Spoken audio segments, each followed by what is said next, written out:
Guys, try ta ni garlic buttered shrimp. Ato ginang pabukalan ya to siyang lutuon dan pero kana linimpyo na.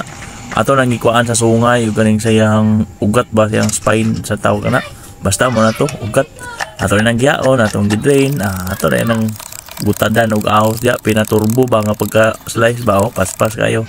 Uman gina okay naman. Ato nang gisahon dayon dia butter tirada guys. Ato nang igisa so muna gilunod nato mga ingredients. Mga sagulon sa pa ikaw na bahala dia sigulan nig tubig gamay royal atong ikon guys para lami-lami ba paborito itong royal guys tambal daw sa ilanat ba so muna hapit na luto dia so inani guys luto na siya so daghan guys siya sauce kay ato nang gihurot ang sobrang tomato paste guys so murag daghan na sauce lang tahon pero mas maayo na siya kay pang bahog ba pang sabaw-sabaw ba so importante po na kay pang palasa ug ayo ba kung imong panitan na ang shrimp imo na inuno dia solve na so kay itong gihulat bam na